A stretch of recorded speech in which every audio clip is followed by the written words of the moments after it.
as hard and as smart as we possibly can. That's what we're trying to do. Coach Ronald, what's the excitement like in Greenville right now? You know, it's hard to contain. Everywhere we go, there's a lot of energy, but everybody wants to see the product that we've worked really, really hard on. And guys understand how important every single second that we work out, or that we're in the community, or that we're building as a team. You know, the love that they have for one another, the way that our locker room is working together right now is special. Thank you. Are you counting down the days at this point to practice and the first game and all that? Starting to get butterflies? You know, I got butterflies in December, so you can only imagine what I have now. What's the bigger version of butterflies? That's what I have, but that's what makes us, what we do really, really special. You know, we like to say if you're not nervous, then you're not ready. We understand how important it is to go out and perform Monday, Tuesday, Wednesday, Thursday, Friday to get us to a Saturday. So we're really, really happy with where we are right now, but we do understand that the clock is ticking. How important is it from a personal and a program perspective to keep taking steps forward? Oh, very, very, very important. It's as important as recruiting the state of North Carolina. Those type of things that you're doing here, we're trying to build. I'm a North Carolinian, and this means a lot to me.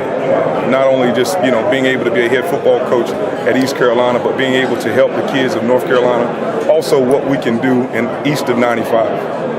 What we have out there is just beautiful. It's a wonderful deal. It's family-oriented. It's hard-working. People understand how hard you have to work to be successful, and that's exactly what we're trying to make sure we do. Your first foray into an event like this, did you enjoy it? Yeah, these are always enjoyable with such great personalities, but also a chance to get out and just, be amongst some of your fans and being able to see eye to eye with some people. Then also seeing some old friends that you haven't been able to spend as much time with, and then being on, in front of Coach Dooley. Just the name stamped to something that you're on is very important today. How has Pirate Nation embraced you so far? Well, we've been working, so the embrace has been great, of course, but they understand and they recognize how hard we're working to try to make this thing the best it possibly can be. So from a standpoint of that, it's been lovely. What is the most important part of the culture that you want to put into Greenville? I want to make sure that when our kids, come into Greenville, the ones that we're recruiting, some North Carolinians, everybody that's coming into our program can be impactful, in Greenville. And we do right by Greenville because Greenville is definitely doing right by us.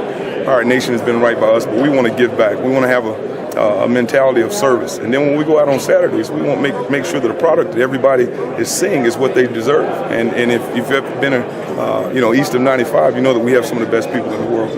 Do you feel like you already have a stamp, your own little identity as a head coach, or is that going to take time? Well, I think, what we're trying to make sure we do is we're going to focus on our team. So if I got a stamp, then hopefully it would be that he cares about his community, his team, his coaches' families, the coaches' wives. They've been so supportive of us. I've probably used their time a lot more than you would have to. But this is our first year, so we're very, very happy about it. But if I have an identity, I hope it's one of service. Has this been your first time seeing Coach Cut since heading east? Oh no, absolutely not. If that was the case, he would have choked me out there in the lobby. But no, I've had a chance to be around him more than a few times since all that's happened, and I lean on him at different times. But at the same time, I can't lean on him too much because we are in a recruiting battle.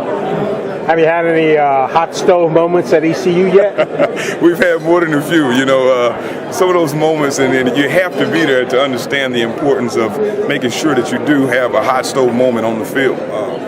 If you lose one player and he lays on the ground, you're already down to about 90 to 91, 92% effectiveness. So that's where the whole drill comes from, and we're trying to make sure that we're 100% in, and that's just one of those deals to make sure we stay there. Thank you, guys. Thanks a lot. Thank you.